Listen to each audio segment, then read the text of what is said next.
تو درود شریف آپ چاہے چھوٹا پڑھیں بڑا پڑھیں، لفظ آپ نے درود پڑھنا ہے، درود ابراہیم پڑھیں، درود تاج پڑھیں، درود اکبر پڑھیں یا چھوٹا درود پڑھیں صلی اللہ علیہ وسلم، یہ بھی درود شریف ہے۔ الصلاۃ والسلام علیکہ یا رسول اللہ، یہ بھی درود شریف ہے، بلکہ یہ درود و سلام بھی ہے۔ اس کا ترجمہ کیا ہے؟ الصلاۃ والسلام علیکہ یا رسول اللہ، درود اور سلام آپ پر ہو اے اللہ کے رسول صلی اللہ علیہ وسلم۔ تو یہ الصلاۃ والسلام علیکہ یا رسول اللہ، اس کے اندر درود بھی آتا ہے، سلام بھی آتا ہے۔ تو یہ بہترین درود ہے اور اہل سنت جماعت کی ایک پہچان والا یہ درود شریف ہے۔ محترم بھائیوں، ہمارے آقا نبی کریم صلی اللہ علیہ وآلہ وسلم نے ارشاد فرمایا، قیامت کے دن میرے زیادہ قریب وہ شخص ہوگا جو دنیا میں مجھ پر کثرت کے ساتھ درود پاک پڑھا ہوگا۔ تو جو بندہ کثرت سے درود پاک دنیا میں پڑھا، قیامت کے دن رسول کریم علیہ السلام کے اتنا زیادہ وہ قریب ہو جائے گا۔ میدان حشر میں قیامت کے دن اتنا مجمع ہوگا، اتنا مجمع ہوگا، اور اس میں سے ایک ذات حضور علیہ السلام کی ایک ذات بابرکات، ان کے قریب جانا یہ بہت بڑی سعادت مندی ہے۔ تو وہاں بھیڑ میں لوگوں کو ڈھکل کر نہیں جا سکتے، میں ان کو ڈھکل کے جاؤں گا وہاں ڈھکل کے جاؤں گا تو جانے کی جگہ ہی نہیں ہوگی، لاکھوں کا نہیں، کروڑوں کا نہیں، اربوں خربوں کا مجمع ہوگا۔ حج کے میدان میں جب آپ جاتے ہیں، عرفات کے میدان میں جب مجمع دیکھیں آپ کیسا مجمع ہوتا ہے، حج میں 25 لاکھ مسلمان آتے ہیں، 25 لاکھ مسلمان میں ایک بھائی اگر بچھڑ جائے اس کو ڈھونڈنا مشکل ہو جاتا ہے۔ تو قیامت کے دن کروڑوں اربوں خربوں کے مجمع میں حضور صلی اللہ علیہ وسلم کے قریب پہنچنا کتنی بڑی سعادت مندی کی بات ہے۔ اور جو قیامت کے دن رسول پاک علیہ السلام کو دیکھ لیا، دیدار کر لیا، اس کی شفاعت ہو کے رہے گی۔ تو آقا کے قریب پہنچنا ہے تو دنیا میں کرنا ہی کام درود پڑھنا ہے، حضور علیہ السلام پر درود پڑھنا ہے۔ انسان سے گناہ ہوتے ہیں، ہر انسان سے گناہ ہوتے ہیں، چھوٹے بڑے، کوئی کسی سے بڑا گناہ ہوگا، کسی سے چھوٹا گناہ ہوگا، گناہ ہر ایک سے ہوتے ہیں۔ لیکن گناہ ہونے کے بعد آدمی توبہ کر لے اور کوئی نیکی کر لے، کہ رسول پاک علیہ السلام نے فرمایا جب بھی تم سے کوئی گناہ سرزد ہو جائے تو اس گناہ کے بعد فوراً ایک نیکی کر لیا کرو تاکہ وہ گناہ کو وہ نیکی مٹا دے۔ وہ نیکی کرنے کی برکت سے گناہ مٹ جاتا ہے۔ مثلا آپ کی زبان سے گالی نکل گئی، اللہ نہ کرے، آپ کی زبان سے جھوٹ نکل گیا، اللہ نہ کرے، آپ نے کسی کی غیبت کر دی یا نماز چھوڑ دی یا کوئی حرام کا پیسہ کھا لیا، تو میرے پیارے بھائیوں یہ جو بھی گناہ سرزد ہو گیا اس کے فوری بعد نیکی کر لیں، 2 رکعت نماز توبہ پڑھ لیں کہ یا اللہ مجھ سے غلطی ہو گئی تو میری غلطی کو معاف فرما، میری توبہ کو قبول فرما، میں دوبارہ یہ گناہ نہیں کروں گا۔ پھر بعد میں اگر پھر گناہ ہو جائے، کیونکہ انسان ہے، بتقاضائے بشریت کا ہی تقاضا ہے، انسان سے گناہ ہوتے ہیں۔ گناہ کس سے نہیں ہوتے؟ فرشتوں سے گناہ نہیں ہوتے، انبیاء علیہ السلام سے گناہ نہیں ہوتے، صحابہ اور اولیاء یہ گناہوں سے اللہ نے ان کو محفوظ رکھا ہے۔ تو بچے کون؟ ہم جیسے انسان۔ تو گناہ ہم سے نہیں ہوتے، تو گناہ ہم سے ضرور ہوتے ہیں، لیکن گناہ کے بعد فوراً گناہ سے توبہ کرنا، پھر ایک نیکی کر لینا تاکہ وہ گناہ مٹ جائے۔ لیکن یاد رکھیے کہ حرام مال، اگر کوئی کسی کا مال حرام سے کمائے، یعنی حرام سے چھین لے، مال لے کے دھوکہ دے دے، یا پھر سود کا مال کھائے، یا اس طرح سے کسی ذریعے سے حرام کا مال کمائے، شراب بیچے، کیونکہ شراب خریدنا، بیچنا، لانا، لے جانا، دینا یہ سب حرام ہے۔ اسی طرح سود لینا دینا، لکھنا اور اس کے گواہ بننا یہ سب حرام ہے۔ تو اگر ایسی کوئی آمدنی کے ذرائع ہماری زندگی کے کر رہے ہیں تو ویسا اگر ذریعہ ہے تو اس سے توبہ کریں گے۔ تو توبہ کا طریقہ یہ نہیں کہ اگر کاروبار نہیں چل رہا ہے اگر توبہ نہیں چل رہی، یہ توبہ ہی نہیں ہوگی۔ تو اس کی توبہ کا طریقہ یہ ہے کہ سب سے پہلے اس گناہ کو چھوڑ دے، ختم کر دے اس گناہ کو، کہ اب میں دوبارہ یہ کام نہیں کروں گا۔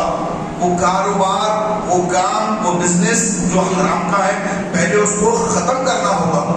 پہلے وہ بزنس آپ کا ختم ہو، اس کے بعد پھر آپ توبہ کریں گے اور اللہ سے رجوع ہوں گے تو پھر آپ کے گناہوں کو اللہ تبارک و تعالیٰ معاف فرما دے گا. ایک طرف توبہ بھی کریں گے، ایک طرف گناہ بھی کریں گے. اس کی مثال علماء نے یوں دی کہ ایک اگر باولی ہے، کنواں ہے، اس میں گندی نالی جو ہے ایک آ کر گر رہی ہے، ڈرینیج کا پانی آ کے گر رہا ہے، اور آپ جو ہے اس میں سے اس کو اتنے ڈول نکال دیں گے تو پانی صاف ہو جائے گا. تو یقیناً 20 ڈول 40 ڈول پانی نکالنے سے گندا پانی صاف ہوتا ہے. لیکن پہلے وہ ڈرینیج کے پانی کو روکنا پڑے گا جو اس میں گر رہا ہے، اس کو روکنا. اب اس کے اندر کوئی بلی گر گئی، کتا گر گیا تو اس میں سے پانی نکال کے باہر پھینکنا تو پھر وہ پانی پاک ہوتا. 40 ڈول 50 ڈول 60 ڈول اس طرح اس میں سے پانی نکال کر پہلے باہر پھینکنا پڑے گا اور اس کے بعد پھر وہ پانی پاک ہوگا. لیکن ایک ڈرینیج کا گندا پانی اگر گر رہا ہے تو آپ کتنے بھی ڈول نکالیں گے پانی پاک ہوگا؟ کبھی بھی نہیں ہوگا پاک. تو اسی طرح اگر حرام ذرائع سے پیسہ آپ کماتے ہیں، جب تک اس کو آپ وہ حرام ذرائع کی آمدنی کو روکیں گے نہیں تو آپ کبھی بھی گناہوں سے پاک و صاف نہیں ہو سکتے. تو سب سے پہلے یہی حکم دیا گیا کہ ہم اپنی کمائی کا جائزہ لیں اور حلال کما کر اپنی اولاد کی تربیت حلال ماں سے کریں. حرام کما کر خود کھا رہے ہیں، اولاد کو کھلا رہے ہیں تو پھر وہ اولاد گناہگاری بنے گی، ماں باپ کی نافرمانی ہی بنے گی. وہ پھر اسلام سے دوری اختیار کرے گی، گناہوں میں اس کو لذت آئے گی، نیکی کرنے کو اس کا جی کبھی بھی نہیں چاہے گا، کبھی بھی نماز پڑھنے کو جی نہیں چاہے گا. تو اس لیے ضروری ہے کہ بندہ حلال کی روزی کمائے، حلال کھائے. ایک بزرگ تھے اپنے اور ایک بزرگ کے گھر وہ ملاقات کے لیے گئے تو وہاں جا کر وہ قیام کرے، رات میں رکے. تو وہ جن کے گھر میں گئے تھے میزبان، وہ بھی اللہ کے ولی ہیں، نیک بندے ہیں. گیس والے مہمان یہ بھی نیک بندے ہیں، دونوں نیک بندے ہیں. تو اب جو گھر میں گئے تو وہ صاحب کی جو بیٹی تھی انہوں نے کیا کیا کہ والد صاحب کے دوست آئے ہوئے ہیں اور رات میں شاید تہجد پڑھیں گے تو چلو میں پانی کا انتظام کر کر رکھتی ہوں تہجد کے لیے. تو انہوں نے پانی کا انتظام کیا تہجد کی نماز کے لیے. تو تہجد کی نماز کے لیے پانی رکھا. اب صبح ہوئی، فجر کا وقت ہے.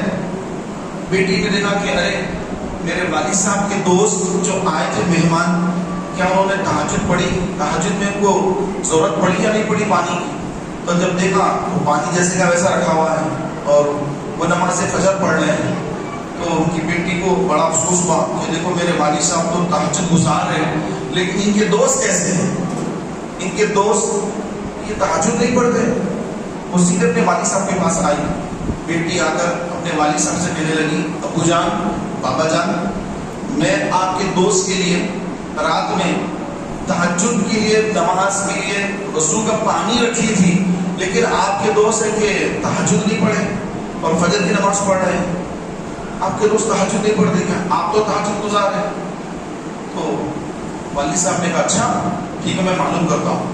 پھر وہ اپنے دوست کے پاس اس کمرے میں گئے مہمان خانے میں، جا کر فرمایا کہ کیا بات ہے دوست، آپ تہجد نہیں پڑھے کیا آج؟ بولے کہ مہمان انہوں نے جواب دیا بات دراصل یہ ہے، آپ مجھے یہ بتائیے کہ رات میں جو میں کھانا کھایا تھا وہ کھانا کس نے بنایا تھا؟ تو انہوں نے جواب دیا میری بیٹی نے بنایا. اچھا، بس وہ رات میں کھانا جو کھایا میں، کھانے کے بعد بس رات بھر میں ذکر اور درود اور قرآن پڑھتا رہا یہاں تک کہ صبح ہو گئی. ایسا کھانے میں کیا معاملہ تھا؟ تو والد صاحب نے اپنی بیٹی کو آ کے کہا کہ اے بیٹی وہ رات میں سوئے ہی نہیں، وہ رات بھر ذکر درود میں رہے، تلاوت میں رہے، صبح ہو گئی.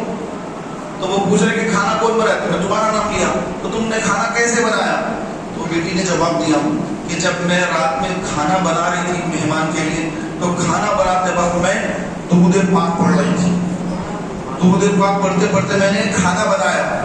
تو اس درود پاک پڑھتے پڑھتے جو کھانا تیار کیا گیا، اس بچی نے کھانا بناتے وقت درود شریف پڑھا تو کھانے میں اللہ نے ایسی تاثیر پیدا فرمائی کہ اس کھانا کھانے والے کے اندر یہ کیفیت پیدا ہو گئی کہ اس کی نیند غائب ہو گئی اور وہ درود اور ذکر اور قرآن کی تلاوت کرتا رہا یہاں تک کہ صبح ہو گئی.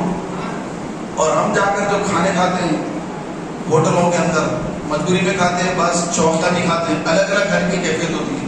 ہر بندہ مزے کے لیے نہیں جاتا، ہر بندہ جو ہے وہ شوق کے لیے نہیں جاتا، کوئی مجبوری میں جاتا، کوئی مزے کے لیے جاتا، لیکن جاتے کہاں پر؟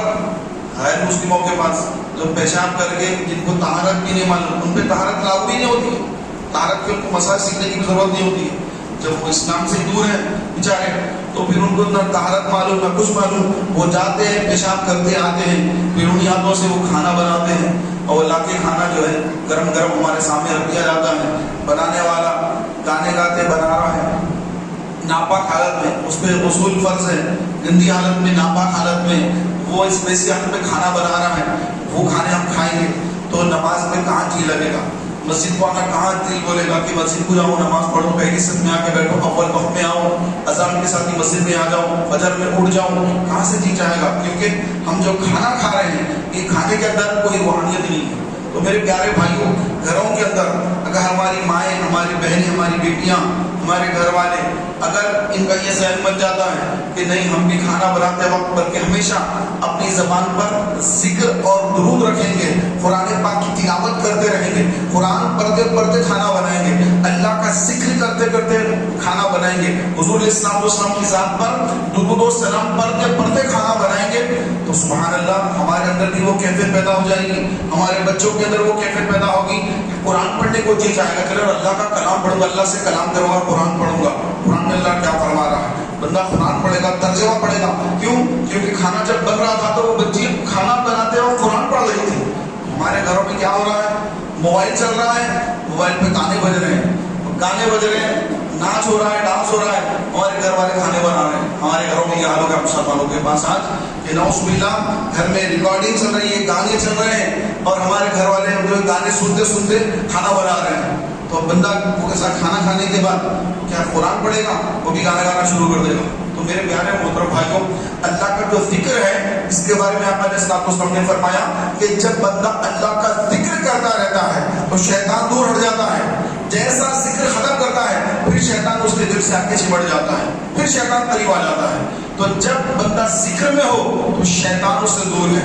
آپ قرآن پڑھ رہے ہیں شیطان آپ سے دور ہے، آپ ذکر کر رہے ہیں شیطان آپ سے دور ہے، آپ اذان کہہ رہے ہیں شیطان دور بھاگ رہا ہے، آپ درود شریف پڑھ رہے ہیں شیطان دور بھاگ رہا ہے۔ جیسے آپ اس سے غافل ہوئے شیطان کا پھر آپ کے دل میں غلبہ ہو گیا، پھر آپ موبائل نکالیے، یہ دیکھیے، وہ دیکھنا شروع کر دیا، گھنٹوں نکل جا رہے ہیں، وقت کی بربادی ہو رہی ہے۔ میرے پیارے بھائیوں، آقا علیہ السلام نے فرمایا قیامت کے دن وہ بندہ جو جنت میں چلا بھی گیا لیکن افسوس اس بات پہ کرے گا کہ کاش مجھے دنیا میں فلاں وقت جو مجھے فارغ وقت ملا، فارغ وقت میں کاش کہ میں اللہ کا کچھ ذکر کر لیا ہوتا تو آج جنت میں میرا وہ مقام ہوتا۔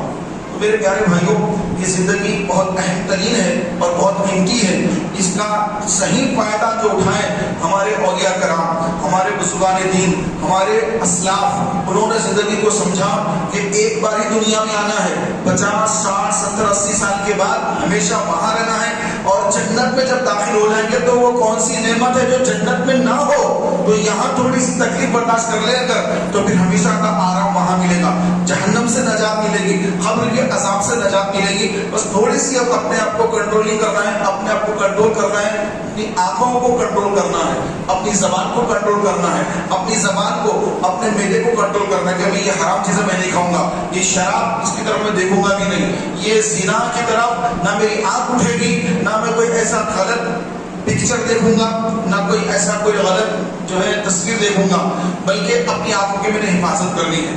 تو اگر اس کا یہ ذہن بن جاتا ہے تو محترم بھائیوں وہی تو متقی ہیں، وہی تو پرہیزگار ہیں۔ لیکن آج ہمارا حال یہ ہو گیا ہے کہ ہم پیسے کے پیچھے بھاگ رہے ہیں، پیسہ پیسہ، اسی کو ہم نے سب کو سمجھا ہے۔ یاد رکھیے میرے آقا علیہ السلام نے فرمایا فجر کی 2 سنتیں دنیا اور اس میں جو کچھ ہے اس سے بہتر ہے۔ فجر کی جو 2 سنت پڑھتے، جماعت ٹھہرنے سے پہلے 2 سنتیں پڑھتے فجر کی، میرے آقا علیہ السلام نے فرمایا فجر کی 2 سنتیں یہ دنیا اور اس میں جو کچھ ہے سب سے بہتر ہے۔ آج بڑے بڑے شو روم میں جاتے ہیں، ارے یہ لے لیں گے وہ لے لیں گے، اتنے پیسے نہیں ہیں، اور ایک شو روم کی بات نہیں ہو رہی ہے، ایک شہر کی بات نہیں ہو رہی ہے، ایک ملک کی بات نہیں ہو رہی ہے، میرے آقا علیہ السلام فرما رہے ہیں یہ دنیا اور جو کچھ اس میں ہے، امریکہ میں کیا کہہ رہی ہے، جاپان میں کیا کہہ رہی ہے، رشیا میں کیا کیا نہیں، پوری دنیا میں کیا کیا نہیں. میرے آقا فرماتے ہیں فجر کی 2 سنتیں، فجر کی 2 سنتیں، یہ دنیا جو کچھ اس میں ہے اس سے بھاری ہے. لیکن ہم کو کب معلوم ہوگا؟ آنکھ بند ہونے کے بعد. جب تک آنکھ کھلی ہے ہمیں یہ نظر آ رہا ہے کہ میرا امریکہ ویزا لگنا ہے، میرا وہاں جانا ہے، میں نے یہاں جانا ہے. جب تک آنکھ کھلی ہے یہی چل رہا ہے. آنکھ بند ہوئی اب سمجھ میں آ رہا ہے کہ یار سب کچھ ختم ہو گیا، نہ امریکہ ہے نہ جاپان ہے، کچھ نہیں ہے، خبر ہے اندھیرا ہے، خبر کا اندھیرا ہے، کچھ بھی نہیں ہے. میں کیا کیا سپنے سوچا، کچھ بھی نہیں، سب کچھ ختم ہو گیا. خبر میں ہوں، موبائل تک ہاتھ میں نہیں، کچھ نہیں میرے ہاتھ میں، سب چھوڑ کے آ گیا. اب حساب شروع ہو رہا ہے. قیامت کا دن ہے، کہاں سے حساب دیں گے؟ کتنی نمازیں چھوٹی، کتنے روزے چھوٹے، کوئی حساب نہیں بن پڑے گا. محترم بھائیوں، خدا سے ڈریے، اللہ کا خوف پیدا کیجیے، زندگی کو غنیمت جانیے، اللہ کے حضور سچی توبہ کریے کہ موت کا وقت کب کس کا ہے کوئی نہیں جانتا، کب کس کی موت واقع ہو جائے، کب کس کے پاس ملک الموت علیہ السلام تشریف لے آئے اور روح قبض کر لے، کسی کو خبر نہیں. تو توبہ کرے اپنے گناہوں سے اور نمازوں کی پابندی کرے. نماز، فرض نماز یاد رکھیے کسی صورت نماز معاف نہیں ہوتی ہے. حج کا موسم ہے، لوگ حج پر جا رہے ہیں، حج کر لیا تب بھی نمازیں معاف نہیں ہوتی ہے. نہ فرض فجر، نہ پنج وقت نماز معاف ہوتی ہے، نہ روزے معاف ہوتے ہیں، نہ زکوٰۃ معاف ہوتی ہے. یہ 3 چیزیں کبھی بھی معاف نہیں ہوتی. جو چھوڑ رہے ہیں بہت بڑے نقصان میں ہیں. ایزی لے کے چھوڑ رہے نمازوں کو. جمعہ پڑھ لیا، عصر مغرب عشاء سب چھوڑ دیتے ہیں اس کے بعد میں. فجر تو پڑھتے نہیں اور عصر مغرب بھی پڑھنا نہیں ہے. عشاء تو کون پڑھا بھائی؟ عشاء تو پڑھ کے رمضان میں پڑھے تھے، رمضان آئے گا تو پھر پڑھیں گے. یہ ہمارا مزاج بن گیا کہ صفحے بتا رہی ہے عشاء میں کتنی صف میں کتنے لوگ ٹھہرے ہیں، فجر میں کتنے لوگ ٹھہرے ہیں. ہمارا حال یہ ہو گیا. میرے پیارے محترم بھائیوں، ہم اپنی زندگی کا محاسبہ کریں کہ ہم بچے تھے، بڑے ہوتے گئے یہاں تک یہاں تک یہاں تک، اس کے بعد کیا ہوگا؟ کیا اور اونچے ہوں گے؟ نہیں، آنکھیں رک گئے. اب صرف عمر بڑھ رہی ہے، وقت نکل رہا ہے، دیکھتے دیکھتے پھر جسم پر بڑھاپے کے اثرات مرتب ہوں گے اور یہاں تک کہ چلنا پھرنا مشکل ہوگا، بستر پر پڑے ہوں گے اور اس کے بعد پھر موت کا فرشتہ آنا ہی آنا ہے. ہر صورت میں، کسی صورت میں کوئی یہاں سے نہ کہیں نکل سکتا ہے، نہ یہاں سے کہیں بھاگ سکتا ہے. اس کو رب کے حضور حاضر ہونا ہی پڑے گا، چاہے وہ رب کا انکار کرے یا رب کا اقرار کرے، اس کو رب کی بارگاہ میں حاضر دینا ہی دینا ہے. جب جانا ہی ہے تو پھر ہم وہاں کی تیاری سے دور کیوں بھاگیں؟ کیوں نمازوں سے دور بھاگیں؟ کیوں چہرے پر داڑھی نہ رکھیں؟ کیوں سر پر امامے کا تاج نہ سجائیں؟ کیوں ہم آقا علیہ السلام کی سنت کو زندہ نہ کریں؟ کیوں شریعت کا عمل پیرا نہ ہو؟ کیوں قرآن کی تلاوت نہ کریں؟ کیوں دین سے دور بھاگیں؟ جانا تو اللہ کے حضور ہے. ایک دن مسجد میں لا کے نماز جنازہ پڑھی جائے گی، اذان ہوگی، پہلا ہو اقامہ میں اذان اقامہ اقامت ہوگی، اب جماعت ٹھہرنا ہے. وہ کون سی جماعت ہے؟ نماز جنازہ نہیں ہو، وہ جماعت ٹھہرنا باقی ہے. اتنا پیریڈ ہے ہماری زندگی کا، اذان اقامت کے بعد جماعت ٹھہرنا ہے، وہی ہمارا جماعت ٹھہرنا باقی ہے. پہلا ہوتے اذان ہو گئی، اقامت بھی ہو گئی، جماعت ٹھہرنے کا ٹائم، جماعت اب ٹھہرنے والی ہے. اب کس کی جماعت کب ٹھہرے گی یہ کوئی بھی نہیں جانتا. جماعت ٹھہرے گی یا نماز جنازہ میں اذان اقامت ہوتی نہیں، وہ تو پہلے ہو گئی، اب پھر جنازہ. اتنا ہی پیریڈ ہے ہماری زندگی کا. بس اتنے کے واسطے نہ جانے ہماری کتنی تیاریاں ہیں، اتنی تیاریاں ہیں. بس یہ جماعت ٹھہر کے تو پوری تیاریاں پیچھے چلے گئی. اب آگے کا معاملہ ہے، اس کے لیے کچھ نہیں کیا، کوئی نماز نہیں پڑھی، قرآن پڑھنا سیکھا ہی نہیں، تجوید آتی ہی نہیں، کچھ نہیں آتا. بس ایسے زندگی گزار رہے ہیں. نماز پڑھنے آ کر ذرا نمازوں کا جائزہ لینا، نہ التحیات یاد نہیں ہے برابر. التحیات 1000 کا مجمع ہے، 999 کو التحیات نہیں آتی، دعائیں قنوت یاد نہیں ہے، اور آ کے بس پڑھتے ہیں، چلے آتے تو اٹھا کے رکھے، چلے نکل گئے. میرے بھائی کس قدر غفلت ہے، کس قدر غفلت ہے. غافل انسان جب مرے گا قبر کہے گی الہاکم التکاثر حتی زرتم المقابر. مال کی محبت نے تجھے غافل رکھا یہاں تک کہ تو نے قبر کا منہ دیکھا. پیارے بھائیوں، زندگی بڑی اہم ہے اور بہت کم پیریڈ ہے. اس کو سمجھیے، اس کو جانیے اور اللہ کی طرف لوٹ آئیے.